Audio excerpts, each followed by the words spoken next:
KVP news में आपका स्वागत है। प्रस्तुत हैं आज के मुख्य समाचार।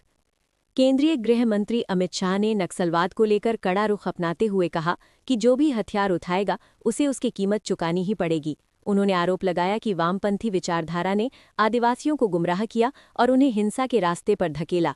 शाह ने स्पष्ट रूप से कहा कि देश में गरीबी ने नक्सलवाद को जन्म नहीं दिया, बल्कि नक्सलवाद ने ही विकास को रोककर गरीबी को बढ़ाया है। उन्होंने ये भी दोहराया कि सरकार की नीति साफ है, जो लोग हिंसा छोड़कर मुख्यधारा में आना चाहते हैं उनका स्वागत है, लेकिन हथियार लेकर निर्दोषों के खिलाफ खड़े होने वालों के खिलाफ सख्त कार्रवाई की जाएगी। दिल्ली पुलिस की स्पेशल सेल और सुरक्षा एजेंसियों ने बड़ी सफलता हासिल करते हुए लश्कर-ए-तैयबा से जुड़े आतंकी शब्बीर अहमद लोन को दिल्ली बॉर्डर से गिरफ्तार कर लिया। जांच में सामने आया है कि वो पाकिस्तान की खुफिया एजेंसी आईएसआई के निर्देश पर काम करते हुए भारत में एक नया आतंकी मॉड्यूल तैयार कर रहा था और दिल्ली के साथ साथ दक्षिण भारत जैसे तमिलनाडु में नेटवर्क फैलाने की कोशिश कर रहा था।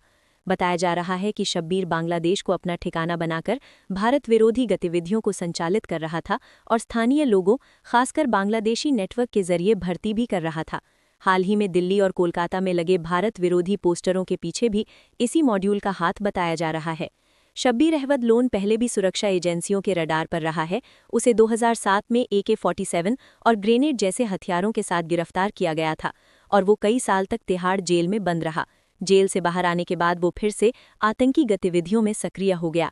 फिलहाल एजेंसियां उससे पूछताछ कर रही हैं ताकि उसके नेटवर्क, सहयोगियों और संभावित आतंकी साजिशों का पूरा खुलासा किया जा सके। इस गिरफ्तारी को देश की सुरक्षा के लिए एक बड़ी कामयाबी माना जा रहा है। आंध्र प्रदेश के विशाखापट्टनम में एक बेहद सनसनीखेज और दिल दहला देने वाला मामला सामने आया है, जहां एक नेवी कर्मचारी ने अपनी प्रेमिका की हत्या कर शव के टुकड़े कर दिए। पुलिस के अनुसार आरोपी ने महिला को अपने घर बुलाया, जहां दोनों के बीच विवाद हुआ और उसने उसकी हत्या कर दी। इसके बाद उसने सबूत मिटाने के लिए शव के कई हिस्से कर दिए, कुछ हिस्सों को जलाने की कोशिश की और बाकी को अपने घर में छिपा दिया, जिनमें कुछ फ्रिज में भी रखे गए थे। जांच में सामने आया है कि आरोपी शादीशुदा था और महिला के साथ उसका संबंध था, जो समय के साथ विवादों में बदल गया। बताया जा रहा है कि पैसों और रिश्ते को उजागर करने की धमकी को लेकर दोनों के बीच तनाव बढ़ गया था, जिसके बाद ये घटना हुई। घटना के बाद आरोपी खुद ही पुलिस स्टेशन पहुंचा और अपराध कबूल कर लिया, जिसके बाद पुलिस ने मौके से शव के टुकड़े बरामद किए और आगे की जांच शुरू कर दी है। इस घटना ने पूरे इलाके में डर और आक्रोश का माहौल पैदा कर दिया है। तेलंगाना विधानसभा ने एक ऐतिहासिक कदम उठाते हुए पेरेंटल सपोर्ट बिल 2026 पास कर दिया है, जिसका उद्देश्य बुजुर्ग माता पिता के अधिकारों की रक्षा करना है। इस कानून के तहत यदि कोई व्यक्ति अपने माता पिता की देखभाल नहीं करता या उन्हें आर्थिक सहारा नहीं देता, तो उसकी सैलरी से अधिकतम 15% या 10,000 रुपये, जो भी कम हो, तक की कटौती की जा सकती है और ये राशि सीधे माता पिता के खाते में भेजी जाएगी। खास बात यह है कि ये नियम केवल सरकारी कर्मचारियों तक सीमित नहीं है, बल्कि निजी क्षेत्र के कर्मचारी, विधायक, MLA, सांसद, MP और अन्य जनप्रतिनिधि भी इसके दायरे में आएंगे। इस बिल के तहत उपेक्षित माता पिता जिला कलेक्टर के पास शिकायत दर्ज कर सकते हैं, जहां 60 दिनों के भीतर सुनवाई कर निर्णय लिया जाएगा। सरकार का कहना है कि ये कानून सामाजिक जिम्मेदारी और पारिवारिक मूल्यों को मजबूत करने के लिए लाया गया है, क्योंकि बढ़ते समय में बुजुर्गों की उपेक्षा के मामले सामने आ रहे हैं। ये कानून केंद्र के maintenance and welfare of parents and senior citizens act 2007 को और प्रभावी बनाने की दिशा में एक सख्त कदम माना जा रहा है। केंद्र सरकार ने ईंधन संकट के बीच एक बड़ा फैसला लेते हुए अब पेट्रोल पंपों पर केरोसिन यानी मिट्टी का तेल बेचने की अनुमति दे दी है। ये फैसला खास तौर पर LPG यानी गैस की कमी और वैश्विक तेल आपूर्ति में बाधा को देखते हुए लिया गया है। इस नए नियम के तहत हर जिले में अधिकतम 2 पेट्रोल पंपों को केरोसिन बेचने के लिए चुना जाएगा और ये पंप एक बार में करीब 5,000 लीटर तक केरोसिन स्टॉक कर सकेंगे। सरकार ने इसके लिए पेट्रोलियम से जुड़े कुछ नियमों में अस्थायी ढील दी है, ताकि केरोसिन की सप्लाई तेजी से लोगों तक पहुंच सके। ये सुविधा अभी लगभग 60 दिनों के लिए लागू की गई है और इसका मुख्य उद्देश्य लोगों को खाना पकाने और रोशनी के लिए वैकल्पिक ईंधन उपलब्ध कराना है। ये कदम ऐसे समय में उठाया गया है जब अंतर्राष्ट्रीय हालात जैसे पश्चिम एशिया में तनाव के कारण तेल और गैस की सप्लाई प्रभावित हुई है, जिससे भारत में भी ईंधन की उपलब्धता पर असर पड़ा है। अमेरिका और ईरान के बीच चल रहे तनाव को लेकर आई रिपोर्ट्स के अनुसार अमेरिकी राष्ट्रपति डोनाल्ड ट्रंप एक बड़े और जोखिम भरे सैन्य ऑपरेशन पर विचार कर रहे हैं, जिसमें ईरान के अंदर घुसकर वहां मौजूद समृद्ध यूरेनियम को जब्त करने की योजना शामिल है। बताया जा रहा है कि ये यूरेनियम भूमिगत सुरक्षित ठिकानों पर रखा गया है, जिसे हासिल करना बेहद कठिन और खतरनाक माना जा रहा है। इस मिशन को अंजाम देने के लिए अमेरिका मध्य पूर्व में अपनी सैन्य मौजूदगी बढ़ा रहा है और करीब 10,000 अतिरिक्त सैनिक भेजने की तैयारी की जा रही है। हालांकि विशेषज्ञों का मानना है कि ऐसा ऑपरेशन आसान नहीं होगा, क्योंकि इसमें ड्रोन, मिसाइल, माइंस और कई सुरक्षा जैसी कई चुनौतियां शामिल हैं। रिपोर्ट्स के मुताबिक अमेरिका का मुख्य उद्देश्य ईरान को परमाणु हथियार बनाने से रोकना और उस पर दबाव बनाकर युद्ध खत्म करना है। ट्रंप प्रशासन चाहता है कि ईरान इस यूरेनियम को सौंप दे, जिसे युद्ध समाप्त करने की शर्त भी बनाया जा सकता है। साथ ही अमेरिका कूटनीतिक बातचीत और सैन्य दबाव दोनों रणनीतियों का इस्तेमाल कर रहा है। एक तरफ बातचीत की बात हो रही है तो दूसरी तरफ हुर्मुज जलडमरू मध्य यानी स्ट्रेट ऑफ हुर्मुज खोलने को लेकर ईरान को सख्त चेतावनी भी दी गई है। अमेरिका ईरान तनाव और हुर्मुज जलडमरू मध्य में बाधा के चलते भारत को एलपीजी सप्लाई में भारी जोखिम दिखाई दे रहा है। इसलिए अब भारतीय कंपनियां नए विकल्प तलाश रही हैं। इसी कड़ी में अंगोला से एलपीजी खरीदने की तैयारी की जा रही है। भारतीय सरकारी कंपनियां जैसे Indian oil corporation, BPCL, HPCL और गेल अंगोला की सरकारी कंपनी सोननगॉल के साथ एलपीजी और एलएनजी की सप्लाई के लिए बातचीत कर रही हैं। इस योजना का सबसे बड़ा फायदा ये है कि अंगोला से आने वाले जहाज़ों को हुर्मुज जलडमरू मध्य से नहीं गुजरना पड़ेगा, जो इस समय युद्ध और तनाव के कारण जोखिम भरा बना हुआ है। इससे भारत की सप्लाई ज्यादा सुरक्षित और स्थिर हो सकेगी। दरअसल भारत अपनी लगभग 60% एलपीजी जरूरत आयात से पूरी करता है और इसमें से करीब 90% सप्लाई खाड़ी देशों से आती है, जो ज्यादातर हुर्मुज मार्ग से गुजरती है। ऐसे में किसी भी रुकावट से देश में गैस संकट खड़ा हो सकता है। इसी वजह से सरकार अब ऊर्जा स्रोतों में विविधता यानी डाइवर्सिफिकेशन की रणनीति पर काम कर रही है, ताकि खाड़ी देशों पर निर्भरता कम हो और भविष्य में सप्लाई बाधित न हो। अंगोला इस दिशा में भारत के लिए दूसरा कतर बन सकता है। हाल ही में ईरान से जुड़ी एक बड़ी खबर सामने आई है, जिसमें अमेरिकी हमलों के बीच भारत से जुड़ी राहत मिशन पर भी असर पड़ा।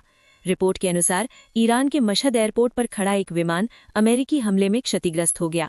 ये विमान भारत आने वाला था और इसका उपयोग भारत से राहत सामग्री लेकर जाने के लिए किया जाना था। बताया जा रहा है कि ये घटना ऐसे समय पर हुई है जब क्षेत्र में तनाव काफी बढ़ा हुआ है। अमेरिका और ईरान के बीच जारी टकराव का असर अब नागरिक और राहत कार्यों पर भी दिखने लगा है। विमान के क्षतिग्रस्त होने से राहत सामग्री की सप्लाई प्रभावित होने की आशंका है, जिससे जरूरतमंद लोगों तक मदद पहुंचाने में देरी हो सकती है। ये घटना इस बात को भी दर्शाती है कि मौजूदा संघर्ष सिर्फ सैन्य स्तर तक सीमित नहीं है, बल्कि इसका असर मानवीय सहायता और अंतर्राष्ट्रीय सहयोग पर भी पड़ रहा है। रणवीर सिंह की फिल्म धुरंधर 2 ने बॉक्स ऑफिस पर इतिहास रच दिया है। महज 11 दिनों ने इस फिल्म ने वर्ल्ड वाइड लगभग 1350 से 1360 करोड़ रुपए की कमाई कर ली है, जिससे ये बॉलीवुड की तीसरी या चौथी अलग अलग रिपोर्ट्स के अनुसार सबसे ज्यादा कमाई करने वाली फिल्मों में शामिल हो गई है। इस फिल्म की सबसे बड़ी खासियत इसकी जबरदस्त स्पीड है। इसने अपने पहले पार्ट के लाइफ टाइम कलेक्शन को भी सिर्फ 11 दिनों में पार कर लिया और कई बड़े रिकॉर्ड तोड़ दिए। अब नजरें दंगल के रिकॉर्ड पर हैं, जिसे आमिर खान की सबसे बड़ी फिल्म माना जाता है। ट्रेड एक्सपर्ट्स का मानना है कि अगर इसी रफ्तार से कमाई जारी रही तो धुरंधर 2 दंगल को भी पीछे छोड़ सकती है और 2000 करोड़ क्लब में एंट्री कर सकती है। फिल्म की सफलता का असर इतना बड़ा है कि दूसरी फिल्मों की रिलीज डेट तक बदलनी पड़ रही है, जो इसके बॉक्स ऑफिस दबदबे को साफ दिखाता है। बंगाली फिल्म इंडस्ट्री के मशहूर अभिनेता राहुल अरुणोदय बनर्जी की समुद्र में डूबने से दुखद मौत हो गई। ये हादसा 29 मार्च 2026 को ओडिशा के तालसरी बीच पर यानी दीघा के पास उस समय हुआ जब वे एक टीवी शो की शूटिंग कर रहे थे। रिपोर्ट्स के मुताबिक शूट के दौरान वे समुद्र में उतरे और तेज लहर की चपेट में आ गए, जिससे वे पानी में डूब गए। घटना के बाद उन्हें तुरंत अस्पताल ले जाया गया, लेकिन डॉक्टरों ने उन्हें मृत घोषित कर दिया।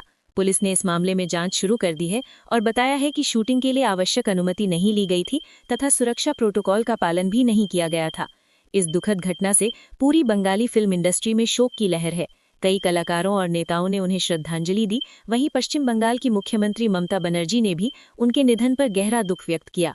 43 वर्षीय राहुल बनर्जी अपने बेहतरीन अभिनय के लिए जाने जाते थे और उनकी अचानक मौत ने उनके फैंस और इंडस्ट्री को गहरा सदमा दिया है।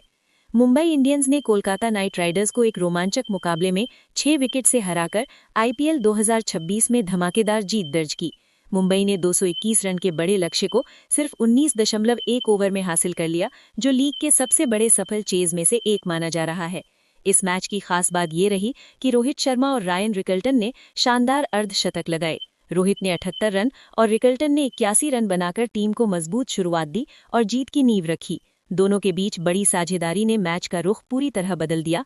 इस जीत के साथ मुंबई इंडियंस ने करीब 14 साल बाद आईपीएल के अपने पहले मैच में जीत दर्ज की और पुराने खराब रिकॉर्ड को तोड़ दिया। पूरे भारत में मौसम काफी बदलता हुआ और सक्रिय रहने की संभावना है। भारतीय मौसम विभाग आईएमडी के अनुसार उत्तर प्रदेश, दिल्ली, पंजाब और हरियाणा में आंधी गरज चमक के साथ हल्की से मध्यम बारिश हो सकती है, जिससे तापमान में गिरावट आएगी। पहाड़ी राज्यों हिमाचल प्रदेश, उत्तराखंड और जम्मू कश्मीर में बारिश के साथ ऊंचाई वाले इलाकों में बर्फबारी और कहीं-कहीं ओलावृष्टि भी संभव है। पूर्वी भारत के बिहार, झारखंड और पश्चिम बंगाल में भी तेज हवाओं के साथ बारिश के आसार हैं, जबकि पश्चिम भारत में भी मौसम अस्थिर रहेगा और आंधी पानी देखने को मिल सकता है। दक्षिण भारत के तेलंगाना, आंध्र प्रदेश, कर्नाटक और केरल में हल्की से मध्यम बारिश जारी रह सकती है। वहीं पश्चिम भारत के महाराष्ट्र और गुजरात में बादल छाए रहने के साथ कहीं-कहीं बारिश और तेज हवाएं चल सकती हैं। इसी के साथ केवीपी न्यूज से आज के समाचार समाप्त हुए। नमस्कार।